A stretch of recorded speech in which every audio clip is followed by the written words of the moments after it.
Lewes Priory is one of the most important heritage sites in terms of the medieval heritage in the country, and therefore we're very privileged here in Lewes to have a monument equal in importance to the Lewes Castle, which was largely destroyed in the Reformation but left remains for us to enjoy into the 21st century. The Priory was much bigger than the castle. It was a very, very important and significant building for the people of Lewes and would have dominated the landscape. So what we have left is really only the undercrofts, the basements of these domestic buildings. The church itself was on a higher level, and so one of the challenges is to bring this to life for people, to explain what it would have been like when the Priory was in its heyday. For many years it was surrounded by a chain-link fence and protected from vandalism, but the people of Lewes couldn't enjoy it. And the trustees at the time took the bold decision to take the fence down, put in paths and interpretation boards, and allow the public fully to enjoy this wonderful monument. And the proof of that is how much they do come here and how much they appreciate what's been done. This project started with the paths and the boards, and it's just come alive. It's rather like a fairy tale. It's such a happy place to come now. The ruins have been restored in a way which gives you a really clear idea of how it used to be, and I find it quite an inspiring place. It's lovely to walk through and think that, you know, this was a very thriving, self-contained community 1,000 years ago nearly. We don't have an interpretation centre, we don't have any facilities on site, and so on our interpretation panels we have some fantastic illustrations to show people what an important place it was at the time. Lewes Priory Trust is run by trustees who manage Lewes Priory for the Town Council, who own the site. And we do so with a small grant from the council for maintenance, and then it's our responsibility to look after the site and to develop projects which will bring the Priory and the park to the community and engage with school children and the public on a nationwide basis. I mean, there's so much history and storytelling, and they also put on a medieval banquet. It was just incredible. And then, of course, last weekend we had the candles. Every time I come, whichever season, there's something very magical to enjoy. I used to go to the conker tree just over there, and it was kind of fun to pick up all the conkers. And we also use this space for a drama production. We've got this huge space, and it's such a great thing to be in such a historic monument. And it was fantastic just to see all of it and perform in all the different blocks of the Priory, so that was really fun. Over a couple of weeks it turns red. There was once a herb garden here when the Priory was up and running. It's at the east end of the site, close to what once was an infirmary. The herb beds are divided into 3 uses: medicinal uses, culinary uses and uses for the household. These gardens disappeared after the dissolution. 2 history teachers from Priory School down the road and Lewes Technical College got pupils to create beds, grow herbs, to try and re-establish as far as possible a medieval herb garden.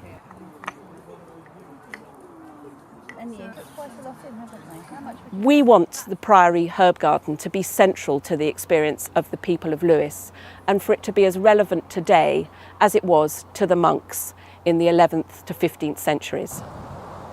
The Heritage Lottery set great store by communication with the public and educational projects. Our education officers have done a fantastic job in getting further funding for educational projects with all the local schools. They go out and have workshops and do visits to the Priory with the children dressing up as monks and learning about the history, and this has been a terrific success. One of the aims that Lewis Priory Trust has is that all the children in Lewis and the Lewis surrounding area would come to Lewis Priory at least once during their education time in Lewis to experience this wonderful site.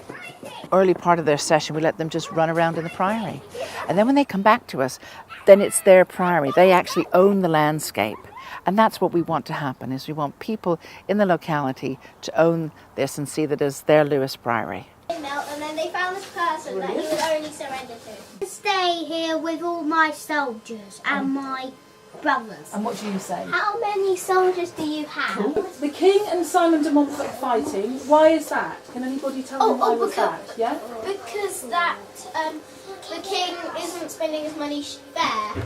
Absolutely. Priory was a really big place with enough space for the king and all his soldiers. So the king and his soldiers went to the Priory. So how about that, bring the Priory with all the monks in there?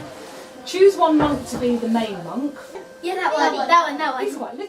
At St Pancras, we're committed to holistic education, where we really consider the whole child. We're always looking for opportunities to maximise their learning.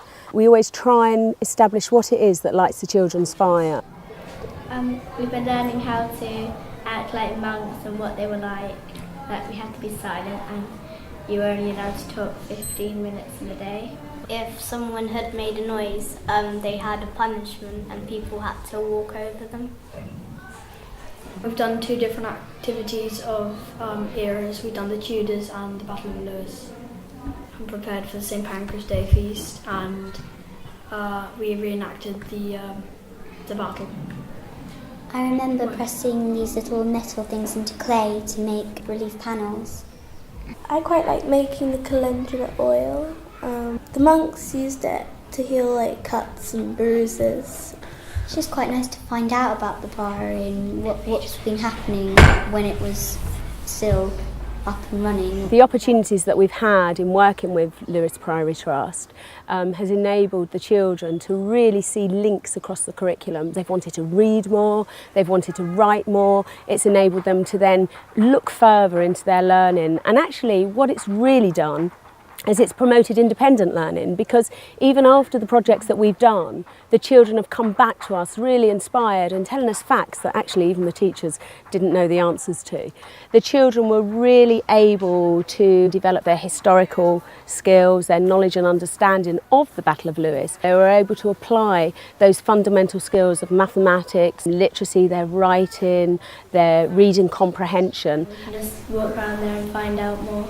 We get involved with it. They're very good at telling us information and we understand it. We have so much fun when they come. You don't make it boring. We love having you. We've just had our recent results, which have been fantastic, and I really do think that part of those results come from the direct experiences the children are given. So it's about really promoting the creative approaches to learning. It's a well-used and very well-loved space now, compared to how it was, which is a pile of old stones. It's a very happy place. We've had some fantastic feedback from people who come to visit, the general public, schools, people from the local college. They have all been fascinated by what we're doing here and really interested in the history, in the site, and also enjoying using it for art projects and sports activities. Plays, concerts, fairs. We've had people come and have wedding pictures taken here, which I think is a wonderful way of using this beautiful site, not just for educational, historical purposes, but as part of the Lewis landscape. To me, what's inspiring about the Priory is that it's a microcosm of all the activity that went on the medieval site. It's not just about prayer, it's about eating, it's about drinking and brewing, it's about housework, it's about dyeing clothes, and it's about religious ceremony. It's open 24 hours and free of access. There are no tickets, there are no formalities. People of all ages and interests come here, walk their dogs, read the information boards, enjoy the history, and enjoy a picnic in the grounds. So that is the most satisfying part of opening this to the public.